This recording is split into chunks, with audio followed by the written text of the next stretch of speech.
So what are some major trends and risks that investors should be watching as we approach the 2025 market? Sector rotation is something I want retail investors to stop focusing on. I think I hate to say it, but like altcoins having a long-term return is going to get throttled as BlackRock dominates more in that Bitcoin and Ethereum space. And then I know there's going to be a lot of companies that are going to predict that they're going to be the next leader in quantum computing to try and jump the AI race. There's only going to be 2 or 3 winners in the quantum computing space. I think those have already been selected. What do I know? I'm just a guy on YouTube talking. But I think NVIDIA and Google are going to lead, and Microsoft are going to lead there as well. So when everyone is saying this is the next thing that is coming, be mindful that until you start to see the kind of press that Sam has had with Oprah and the rollout, most people don't know. Quantum computing isn't locked in yet, but I think it's probably the most important sector over the next 4 or 5 years. And we're going to see a major correction in a lot of industries at one time. Banking, financials, industrial, even the Russell 2000. Russell 2000. Can you name me 20 companies in the Russell 2000 you'll put money into? No. There has to be a lot of course correction.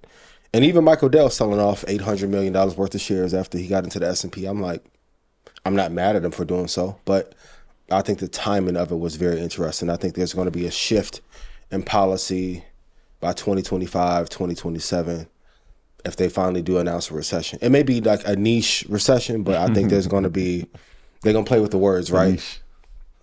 And say, well, we had a recession in these segments of the market, but the rich got richer. Be mindful of the sectors that they're telling you to invest in that are actually uninvestable. So I feel terrible if somebody's trying to kill me in the bushes and I couldn't get out of my stock.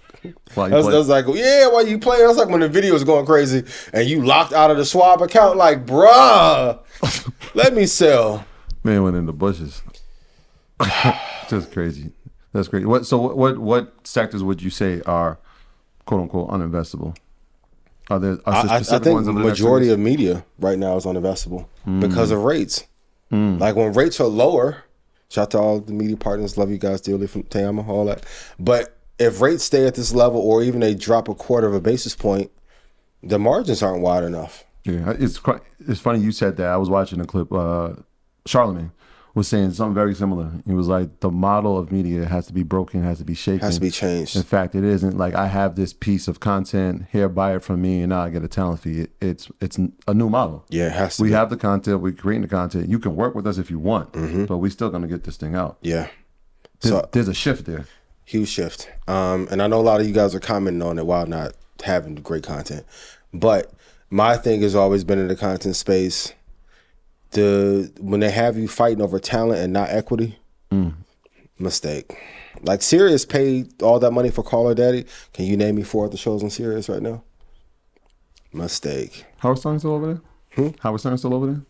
Yeah, I think so. $1 billion. Hanging on by a leg. I don't even think he doesn't even. He's just password. Yeah. So legend though. Legend. I think that it needs to be a major overhaul just in a few of these spaces, and that's definitely. Media is definitely one of them. I wouldn't invest in media right now. So we got to watch Disney, Paramount, Discovery. Netflix is the only player that I feel comfortable investing in long term on a publicly traded side. Netflix. Okay, sure. Streaming. Yep. Yeah. Okay. So Universal is Peacock, correct? They own it. Yeah. Okay. But look at them. We won't say the name, but shout to y'all. Who that? Yeah. Oh boy. Yeah. See RSI? I try to tell them before. When you have a good thing, you don't let it go. Y'all effective valuation? You don't let it go. You don't let go of a good thing. It's tough, man. Figure it out. Tough is what you do. But the OnlyFans founder, he cooking. Hey, what is it? The OnlyFans did was it $6 billion? Yeah. Y'all some mega simps, yo. I can't believe y'all. $6 billion. It's crazy. And he's, what is he, 1% of it? Or 10, or some crazy number? 10%, yeah. Wow. Yeah. Wow. So, yeah, it's tough. Go ahead and dance for me. Stay away from media. Dance for me. With MicroStrategy adding another $1 billion to his Bitcoin holdings, how does the firm's massive Bitcoin position impact the risk portfolio? I mean, if he's this much levered into Bitcoin, I think if he's looking for the long term, I think he's going to do incredibly well. This is like the baby BlackRock move. I'm not mad at it. I do wonder at one point, when is he going to add to the portfolio to hedge? I always get worried, like as great as an asset as Bitcoin is, as great as a market maker as BlackRock is, what if quantum computing does come into fold? And if it does, that's when those wallets will be able to be broken into because of the compute that is there. Now, that probably won't be able to happen in 2040 if we're going off current models. But my thing is, like, when you're heavily weighted into one asset that you can't control or move that much, it makes me a little bit worried. But for the short time or short term in time being, he'll be fine. But I would worry, is he over invested? And I like hyper focusing in a portfolio, but I think he may be a little bit too over levered, if you will. Is there another corporate case that you see vouching or supporting Bitcoin cryptocurrency? We just spoke about BlackRock, Larry Fink. We obviously know what Jamie Dimon's stance has been, although the business moves. Do you see another corporate side? Oh, Vanguard gonna get in the game real soon. What's happening? Shout to Vanguard. Easy. We got shout to Vanguard and BlackRock. Thank you. The two most important institutions in investing.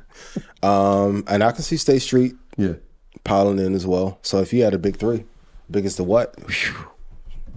You know. That game. Yeah, that game. Yeah. But if he does drop interest rates, you can see it. Bitcoin, The environment for it makes it more conducive to say yes now. Absolutely. Because you can see it. Where's it at now? Was it in the 50s, 60s? Yeah. Where's it at?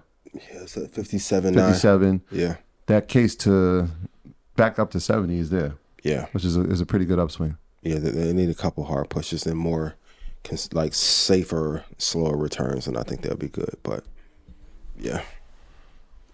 So what about OpenAI? We just saw it actually just it's pivoting away from its model of nonprofit.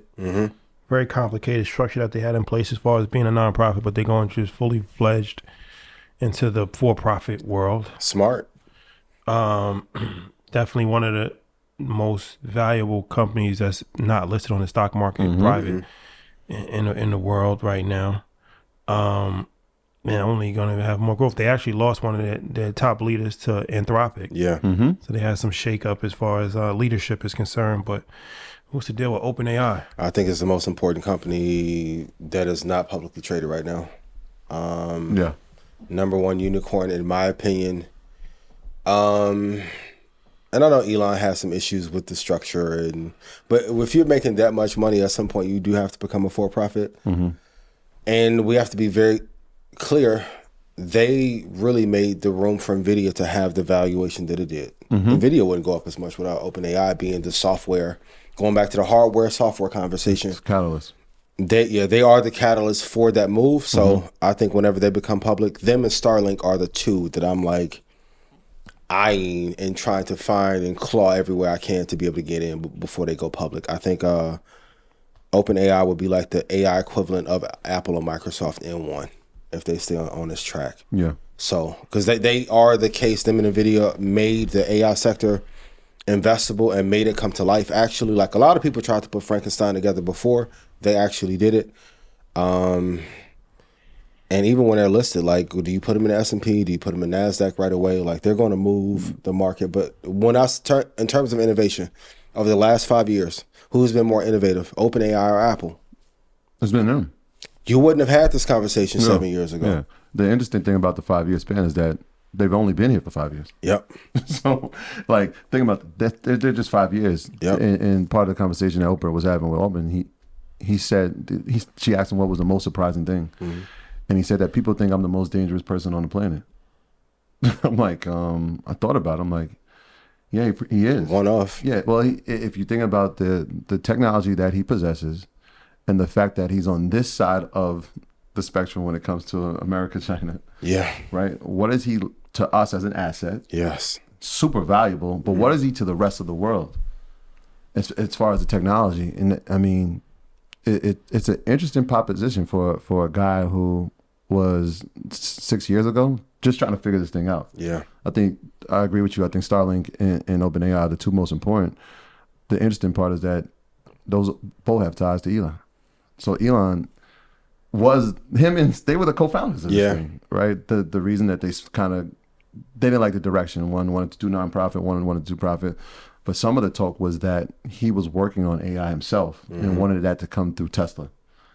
And so they caused a division. And now you have, again, two of the most important technologies of this generation, maybe all generations really, at the forefront of happening. So it's interesting time to be alive. I'll say that. The hype of OpenAI is realer than people think. And I think this is as important as the internet. Like the control of it. Yeah. This is the chess piece on the board that everyone wants. Yeah, Bill Gates, I mean, to hear him say that, right, when we grew up, when we thought wealth, we thought Bill Gates. Yeah. Like, obviously, Microsoft, obviously, the internet. But to hear him say that with conviction and talk about productivity increasing by 300% over the next 10 years just due to that. It's insane. So what did that do to Microsoft's projection as far as Microsoft owns? Big as the what? Told you. Microsoft owns 49% of OpenAI. Y'all know, it heard me say I may take Apple off. I ain't say nothing about Microsoft. To the moon. To the moon. So what do you think Microsoft projection will be? No, that's a case. So we're at 3 trillion now. I mean, you can in 5 years, maybe 550, 600. It's there. Easily. The writing is there. Yeah. Unless there was some talks of them trying to get out of the Microsoft deal. Impossible. Which is, they funded this. Like, there's a reason why you took the money. If you think you're going to run off on a plug, you're going to be on one of them planes. When them wings go missing. Like, don't. But Microsoft, I think, is going to, now at some point, the government is going to come down on them for having too much control. And I think they'll be back in those monopoly crosshairs, but great investment. It just makes me think, why didn't Apple do it when it would have integrated perfectly into Siri immediately? They have the hardware for this technology. Yes. Whereas when we were trying to put it on, what was the search engine for Microsoft? Bing. Like, nobody used Bing. They don't use Bing in Microsoft Nobody's headquarters. using Bing now. But imagine if that technology would have went right to this device. Yeah. Wow. So, all right. Wow. So Microsoft, definitely still bullish on Microsoft. Oh, that's my baby forever.